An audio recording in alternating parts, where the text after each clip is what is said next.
आप सभी को मेरा प्रणाम। आज मंगलवार है। बजरंगबली सबकी रक्षा करें। मैं इन दिनों हिंदी से अंग्रेजी में अनुवाद कैसे किया जाता है उसके संदर्भ में सहज तरीके से बताने का प्रयास कर रहा हूँ, और इन प्रयासों में कितना सफल हो पाता हूँ ये परमपिता परमेश्वर जाने। आज मैं आपके सम्मुख प्रेजेंट परफेक्ट टेंस, इसके अंतर्गत interrogative and interrogative and negative sentence के संदर्भ में बताना चाह रहा हूँ। इंट्रोगेटिव भी होता है और इंट्रोगेटिव एंड नेगेटिव भी होते हैं। इस प्रकार के दो वाक्य हो सकते हैं।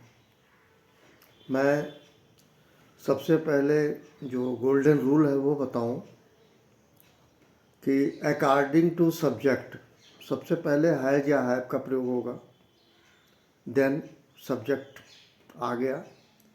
इंटेरोगेटिव है तो B3 ऑब्जेक्ट, परंतु जहाँ इंट्रोगेटिव है निगेटिव है वहाँ सब्जेक्ट के बाद नॉट लग जाएगा।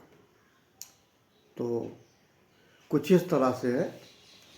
और दूसरे अगर कब क्यों कहाँ आता है तो उसकी अंग्रेजी लिख के according to subject has have लिखेंगे, फिर सब्जेक्ट लिखेंगे, फिर अगर इंटरोगेटिव है तो वर्ब का थर्ड फॉर्म, अगर इंट्रोगेटिव है निगेटिव है तो सब्जेक्ट के बाद नॉट का प्रयोग होगा। इससे ज़्यादा कुछ नहीं है।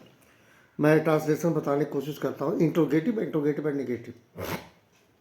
पहला इंटरोगेटिव और present perfect tense. Have you taken dinner, क्या आपने भोजन कर लिया है, क्या आप भोजन कर चुके हैं, क्या आप भोजन ले चुके हैं, क्या आप खाना खा चुके हैं। ये हो गया साइन ऑफ इंट्रोगेशन, प्रश्नवाचक चिन्ह रहेगा।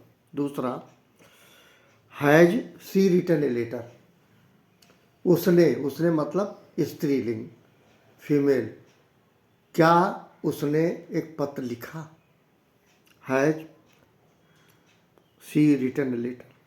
उसके बाद तीसरा आइए जिसमें इंटेरोगेटिव एंड निगेटिव दोनों बताने की कोशिश करूँगा। व्हेयर हैज ही गॉन, ये इंट्रोगेटिव है।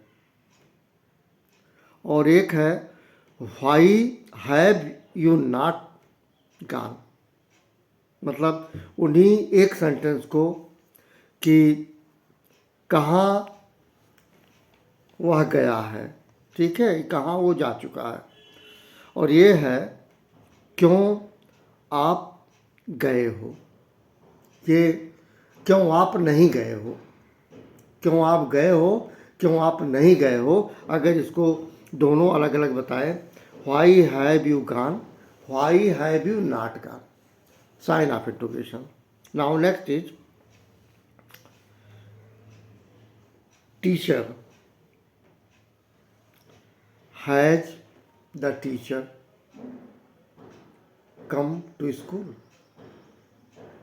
has the teacher not come to school, sign of interrogation।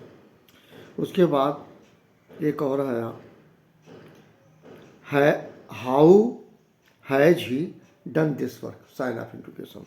एक और आया why have you not gone to Mumbai.